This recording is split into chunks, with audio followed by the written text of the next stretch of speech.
जैसा कि मैंने पिछले वीडियो में आपको बताया था कि थायराइड की बीमारी दो तरह की होती है, हाइपोथायराइडिज्म और हाइपरथायराइडिज्म। हाइपोथायराइडिज्म मैंने पिछले वीडियो अपलोड किया है, जिसकी आप डिटेल मेरे डिस्क्रिप्शन में जाकर लिंक को आप क्लिक करें और वहां से रेफर करें।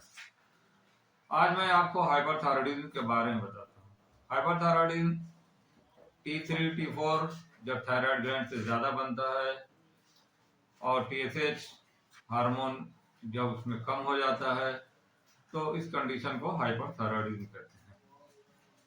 हाइपोथायराइडिज्म में जैसे इसके अपोजिट मैंने बताया था, इसमें T3 T4 हार्मोन कम बनता है और TSH हार्मोन ज़्यादा होता है। लेकिन हाइपोथायराइडिज्म में जब ब्लड का हम टेस्ट कराते हैं तो इसमें T3 T4 हार्मोन ज़्यादा निकलता है और TSH कम हो जाता है। तो ये आमतौर पर मेटाबॉलिक डिस्टर्बेंस है। अगर बॉडी में मेटाबॉलिज्म ज़्यादा हो रहा है तो आपको हाइपरथायराइडिज्म है, अगर मेटाबॉलिज्म बहुत कम होता है तो hypothyroidism. Thyroid gland over active हो जाता है, जिससे वो ज़्यादा हार्मोन सिक्रेट करता है।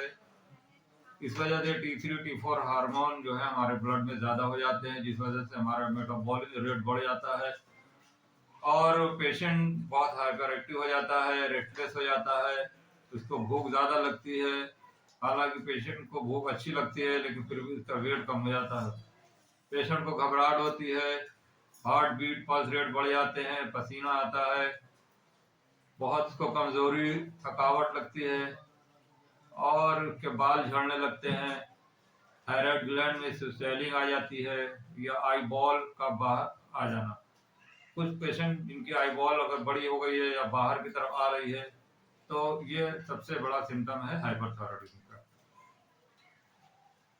तो इसकी कई वजह होती हैं। आमतौर पर पहली वजह ये है कि अगर आपके बॉडी में आयोडीन की क्वांटिटी ज़्यादा हो गई है तो इससे हाइपरथायराइडिज्म हो सकता है, या थायराइड ग्लैंड जो कि गले में होती है, अगर इसमें स्वेलिंग आ गई है या इसमें इन्फेक्शन हो गया है तो उसकी वजह से भी हाइपरथायराइडिज्म हो सकता है, या आपके थायराइड ग्लैंड में अगर कोई ट्यूमर हो गया है तो उस वजह से भी हाइपरथायराइडिज्म हो सकता है। लेकिन ओवरऑल सबसे बड़ी वजह कॉज है वो है टेंशन लेना, मेंटल टेंशन ज़्यादा होना, स्ट्रेस लेना। इसलिए कि ये बीमारी यंग एज में ज़्यादा होती है, ओल्ड एज में भी होती है, लेकिन मोस्टली ये किसी एज में भी हो सकती है। वोमेंस को ये ज़्यादा होती है, जो स्ट्रेस ज़्यादा लेते हैं, जो ज़्यादा मेंटल टेंशन लेते हैं, उनको ये ज़्यादा प्रॉब्लम होती है। तो इसका होम्योपैथिक में मैनेजमेंट बहुत ही अच्छा है। आप इसका होम्योपैथिक में इलाज करें, क्योंकि ये एलोपैथिक के जरिए से परमानेंट क्योर नहीं होता। एलोपैथिक सिर्फ इसको मैनेज कर सकती है, क्योर नहीं कर सकती। लेकिन होम्योपैथिक इसको क्योर करती है, लेकिन ये सिम्टम के जरिए से ही पॉसिबल है। तो हम यहाँ पर पेशेंट के माइंड रूब्रिक को जरिए से उसका केस टेकिंग करते हैं और उसकी दवा देते हैं। यहाँ पर मैं कुछ दवाएं बताऊंगा जो कि इसमें बहुत ही कारगर हैं, मगर इसका मतलब ये नहीं कि ये दवाई हैं, और भी बहुत सारी दवाएं हैं। होम्योपैथिक में सिम्टम के जरिए से दवाएं भी अलग होती जाती हैं। तो यहाँ पे 3-4 दवाएं जो मोस्टली मैं अपने क्लिनिक में जिसका मैंने रिजल्ट पाया, मैं इसके बारे में बताता हूँ। पहली दवा है आयोडम। आयोडम 30। अगर आपको भूख बहुत ज़्यादा लगती है, आपका वेट कम हो गया है, आपको गर्मी बहुत ज़्यादा लगती है, आपको बेचैनी घबराहट बहुत होती है, तो आप आयोडम 30 2-2 बूंद करके दिन भर में 3 बार लें और इस दवा को कम से कम 1 हफ्ते तक यूज करें। फिर 1 हफ्ते बाद आप इसको ब्लड टेस्ट कराएं, देखें अगर कम नहीं होता है तो फिर इसको 1 हफ्ते तक और लें। दूसरी दवा है थायराइडिनम।